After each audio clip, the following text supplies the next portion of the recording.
I don't quite know where to start this introduction because I remember 1997 for so many different reasons. It wasn't exactly a happy time in my life, but the one thing that held me together that year was popular culture. In 97 there was an influx of new and exciting things happening in music, TV and film. I'm talking James Bond, 007, Tomorrow Never Dies, Men in Black and Titanic in the cinema. Michael Jackson's Blood on the Dance Floor and the Spice Girls on MTV. The explosion of Will Smith, the prominence of Father Ted. So much had happened that year. We landed a rover on Mars. We witnessed a once-in-a-lifetime sighting of a comet. But clashing alongside this was the jarring reality of crime and misery that also littered the newspapers. The murder of journalist Veronica Guerin and fashion icon Gianni Versace. The death of Princess Diana and Mother Teresa. 97 was as surreal as it could get. As a nation, we had entered a new mindset and a new era of media too. Morning time TV felt different. PlayStation was now king. Oasis had reached their peak and Take That had split. With the cancellation of Headbangers Ball Europe, the era of heavy metal supremacy had truly ended, making way for more mainstream music to take over and the Eurodance invasion of Denmark to begin. Just like LA was shitting out glam metal bands in the 80s, music labels in Denmark were doing the same thing with Eurodance groups in the 90s. It was like they were coming off an assembly line. Doing research for this video was like a game of fucking whack-a-mole. Every time I thought I had finally discovered them all, I found another one, and another one, and another one. I was aware of a few, but there's like 40 plus groups alone in this genre. But it had to start somewhere, right? With a formula that was all things pop party and fun, Aqua exploded onto the scene with their hit single Barbie Girl and caused a stir I don't think they were even ready for, promoting an album that was all things Eurodance. Eurodance was the ultimate pop formula of catchy beats and choruses paired together with high budget thematic videos to match, and no one did it better than Aqua. But this group also had a serious side which completely caught me off guard, which I'll get to. The really brilliant thing about Aqua was their gimmick. Every music video was comically over the top, fun and followed a specific theme, and it all began with Barbie Girl. Barbie Girl was a Mattel's wet dream of plasticine and Technicolor, or Aquascope, looking like the movie set of a child's imagination with a dollhouse, pool and pink art to match the Barbie and Ken-like characters that was the band or group.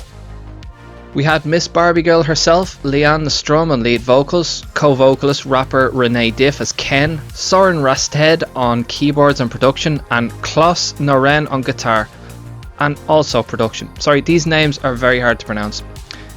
With the main focus being on Leanne and Renee as love interests, a theme that they would play on throughout their catalogue, and it's a theme that other groups would also adapt. And I think it's fair to say that Barbie Girl was Aqua's introduction to the world. And you know, what an introduction it was. The song spread like wildfire. You couldn't go anywhere without hearing it on the radio or seeing it on TV. But its seemingly tongue-in-cheek lyrics were sparking outrage with concerned parents across Ireland. I remember tuning in to the Adrian Kennedy late night phone show back in the day and hearing all sorts of complaints about the song and the impression it was having on young children. Lyrics like "kiss me here, touch me there, hanky panky" in particular became a point of concern. But it was exactly this kind of stir that allowed Barbie Girl to top the charts at number 1 for 4 weeks straight. It was a different time. These lyrics were designed for both adult and child alike. Cheeky enough so the adults would get it, while innocent enough to mean something else for a child. Example: you can touch, you can play, you can say I'm always yours. What that meant to a child was, I'm your toy and no one else's. To an adult it meant, you can destroy the hoop off me if you say I'm yours. But these adults had zero chill. But it also rubbed Mattel the wrong way too, landing the group in hot water and a lengthy court battle where the judge's decision was for Mattel and Aqua to chill out. How anyone could hate on this video is beyond me. I mean, there's a bald guy drying his side hairs with a toy hairdryer, and the lyrics are funny as hell with innuendos that in truth only make sense to adults. It's brilliant. At the end of the day, love it or hate it, Aqua and Barbie Girl was the new cheese and everyone wanted a slice. Aqua would follow up Barbie Girl with a string of similar videos that also felt like a series of mini-movies telling self-contained stories of comedic love and adventure. Dr. Jones was a loving homage to Indiana Jones, My Oh My made a set sail in the 7 seas for a swashbuckling adventure of romance and rescue, and Lollipop Candyman was a B-movie alien adventure about a Candyman coming from Bountyland, I think. This group allowed us to leave our brains at the door and get out on the dance floor and just have a bit of fun. They fueled my imagination of all the tales they had laid out, providing me a much needed escape from reality, and the album gave us more of the same. Aquarium is an oddly brilliant album because while it also had all of these bubblegum hits, it also had an ace up its sleeve. and I can't think of any other album in pop music that's done something like this. Okay, so get this, right? As well as being a musical pantomime, Aqua also had a serious side, laying a weight on track 10 called Turn Back Time. If all of these fun tunes were a night out, Turn Back Time is like the hungover reality of how everything truly is. No technicolor, no fluff, all heart. We were no longer looking through the Aquascope here. Talk about tonal whiplash. If you told me years ago that Turn Back Time was on the same album as Barbie Girl, I wouldn't have believed you, but sure enough, there it is. And with a serious video to match for a movie they were promoting called Sliding Doors, and well, I'll let my mate Scotty tell you what Sliding Doors is all about. Chick flick. Was overhyped at the time. It's basically two timelines. Woman gets on a train, she misses one train, and in the alternate timeline she catches that train, catches her boyfriend cheating, and her life goes one way.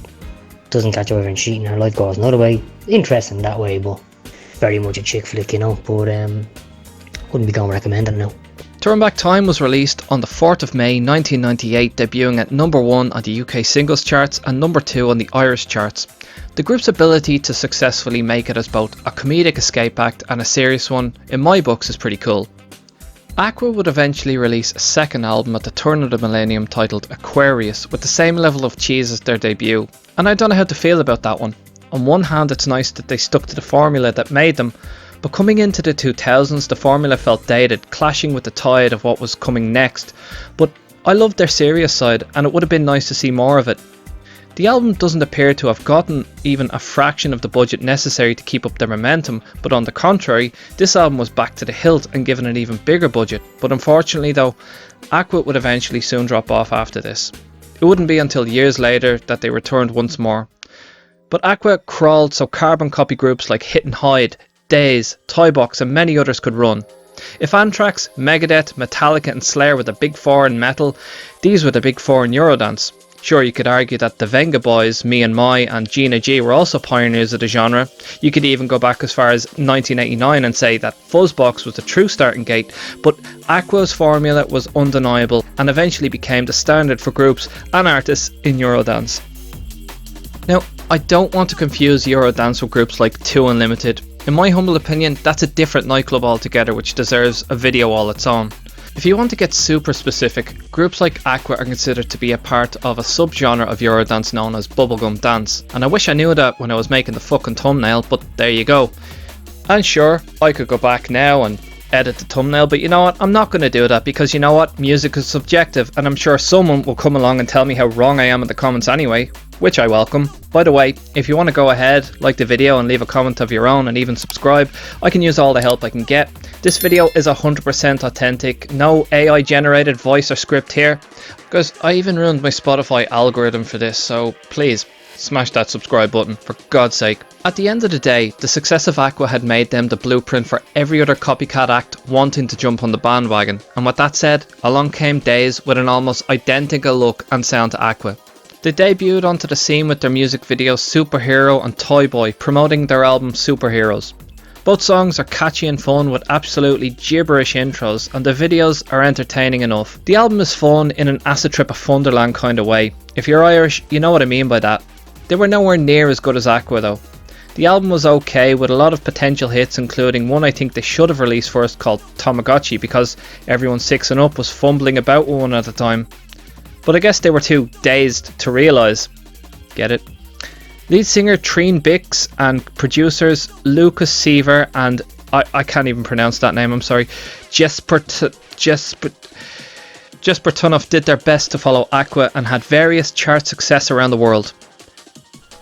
Another clone of Aqua came in the form of Hit and Hide, with not even a fraction of the budget Aqua had, and on a lesser known label. They released an album in '98 called On a Ride, and what a ride it was.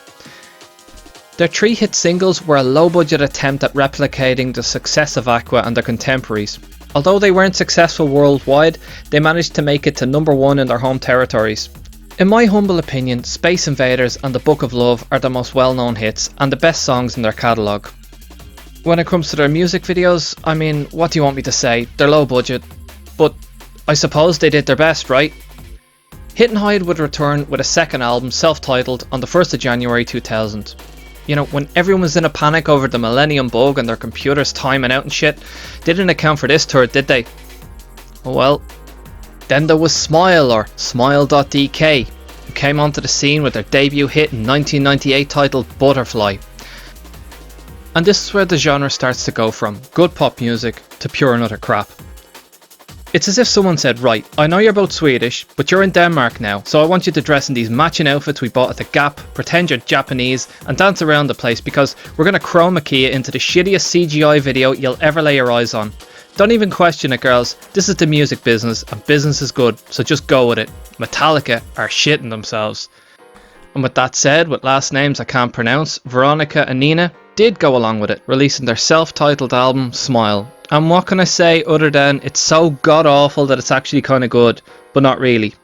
Their song Butterfly now lives in infamy in France. The song is fondly remembered for being a ringtone on a fake plastic toy phone from the early 2000s, and chances are you have one of them gathering dust in a box in the attic.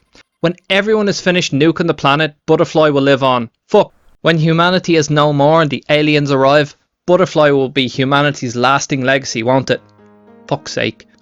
I can actually picture Vanessa Warwick sitting around her apartment the year after her show had been shamefully cancelled, watching a string of these music videos in the time slot where her weekly show used to live, scratching her head wondering why all of this was now in favour with the bigwigs at MTV over showcasing genuine bands, gigs and interviews. One has to wonder why so many of these groups were produced in such a short space of time and in one particular location. Well, it certainly seems like the formula was the brainchild of two people, Johnny Pedersen and Karsten Dalgard, better known today as Jam and Delgado. They have producer credits with three of the big four I mentioned earlier, and I can only speculate that their formula was favoured because it basically cut out the middleman, i.e. real bands who had real opinions and things to say. Because of this, it was cost effective, and because the group was put together, the creative control remained with the label. Some labels could legally own your voice, so even if you were to leave or be dropped, you couldn't technically put out a new record. Such was the case with the artist Jojo. Not Jojo Siwa, the other one. It was genius in a way. Evil, but genius. This formula became the norm such to the point that it got so diluted that any bit of substance literally got lost in the mix.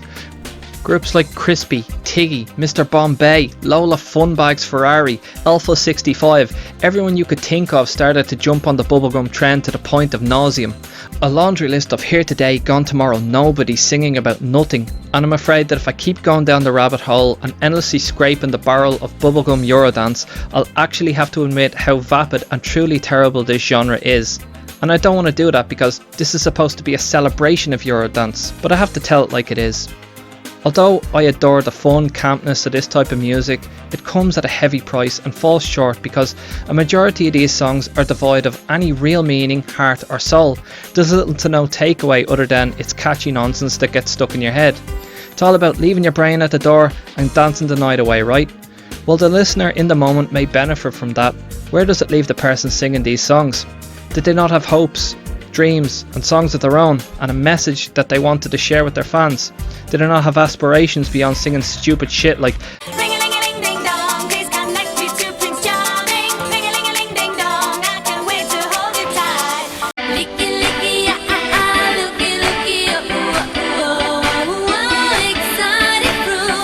Then I think back to poor old Vanessa stuck watching all of this, reflecting back on her career, all the groundbreaking work she did as a music journalist, teaching, showcasing and giving a voice to bands, thinking you're making a difference, only for this shit to now be front and centre. I'd have put my fist through the fucking coffee table, but what do I know, she ended up working for Ricky Martin afterwards anyway. And this is where I feel conflicted. I like this music, but in the same breath I'm beginning to hate it because at least rock and heavy metal had something to say, it was relatable. Bands wanted to leave their mark and change the world. Even rap artists had a message, but bubblegum says fuck all that, don't think, just dance. At least Aqua proved that they were more than the sum of their parts. Aqua were musicians in their own right, they were a capable group, but the rest are just forgettable copycats who are probably now working in IKEA wondering what the hell it was all for. In my personal opinion, the only contemporary to Aqua truly worth a damn that got the formula correct were Toybox. Picking up the momentum for the genre, Toybox in particular took what Aqua did to another level of camp, pushing the envelope of imagination and fun as far as it could go. They followed Aqua's formula to the letter while seamlessly moving into what I can only describe as the Y2K aesthetic. The Aquascope was now Toy Pictures, Toybox Scope, and boy did they paint with a palette of amazing computer graphics that for the time must have cost a fortune. Unlike all the other bandwagoners, Toybox had a level of quality that was on par with Aqua.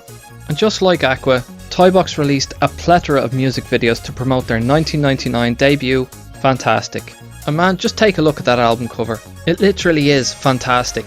It's got two Klingon warbirds flying away from a planet that frames the two members of Toybox who are both armed with a French P90 machine gun and a samurai sword. It's randomly imaginative, eye-catching and fun. It's as if we are inside the mind of a kid in the 90s, with each item feel like it's coming from a toy box.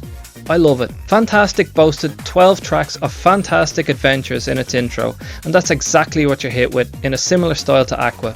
The storytelling is a vast array of self-contained adventures, full of references to classics like Disney's Tarzan, Steven Spielberg's E.T. and DC's Superman. They are the epitome of leave your stress, worries and brain at the door, as are the music videos that promoted the album. Songs like Best Friend, Tarzan and Jane and Sailor Song are all in the same vibe as Barbie Girl, but more yummy yummy yummy I got love in my tummy type gumdrop lyrics. I don't know how else to describe it. I guess they were aiming to be cute as well as cheesy, but Toybox suffered similar backlash to Aqua for their songs and music videos. The clash of kid-friendly videos paired with lyrics like "When you touch me I feel funny, I feel it too when you're touching me, come to my treehouse, to my party, yes I'll go if you carry me." But seriously though, how could you kick up such a fuss when their videos were so adorable and funny? I mean, look at the video for Sailor Song. There's a puppet bird in a blue coat flashing his non-existent puppet bits at everyone and screaming at everyone. I know it's inappropriate, but it's hilarious, and there's something about Best Friend that makes me and many others come back for more. Similar to Aqua, Anifa and Amir played the role of a couple in the throes of romance, but I felt their chemistry matched perfectly. Toybox's second release was just as enjoyable, leaning hard into the cheese and wondrous adventures, and it's just a crying shame that the tracks didn't get the over-the-top music videos they deserved, but by the time the album dropped, the writing was on the wall for this genre. Toybox did okay in the charts in Denmark and neighbouring territories, but were practically non-existent in the UK and Ireland, and I wouldn't have known about them if it wasn't for a free CD in a magazine I got back in the day. Judging by some of the live footage from back in the day, they appeared to be stadium big, and on occasion today, share the bill with their contemporaries still playing arenas, so fair play to that. Was it sad that rock and heavy metal lost the battle of mainstream airplay to this kind of music? Absolutely. Would I have preferred that it remained the powerhouse that it was? Absolutely. But heavy metal had its part to play in its own downfall because it became counterculture rebellion. It became harder and heavier as it evolved, but perhaps too much for most people to be able to digest it, and guilty pleasures like Aqua and Toybox had to fill the void. Eurodance sadly started to fade out at almost the exact same time the 90s did culturally. 2002 to 2003, in my opinion, was the true end of the 90s and starting gate into the new millennium, when we started to say goodbye to cassettes, VHS tapes and box TVs and said hello to the iPod, widescreen TVs, PS2 and Xbox gaming and DVDs. I would argue that the Cheeky Girls was Eurodance's last dying gasp for air, but guilty pleasures be damned. Besides the really terrible ones, what's not to like about these groups? The truth is, this is music everyone pretended not to like but secretly did, because music was tribal back then and you picked one. But these groups and their music videos were like a live action pantomime or a Saturday morning cartoon that we could all endlessly revisit at will. Whether it was glam metal in the 80s, Eurodance in the 90s, visual kei in the 2000s or K-pop today, there was and always will be a need for the formula of over-the-top campness, colourful imagery and fun in music. Every time it was taken away, it came back and it never failed to make a return in some form or fashion. And with the world as broken as it is today, I await with much anticipation for the next Aqua, the next Toybox or Hit and Hide to give us that wonderful escape once more. So bring it on. This has been 1997 and Beyond, a celebration of Eurodance by Richie Kearns Productions. Thank you very much for watching.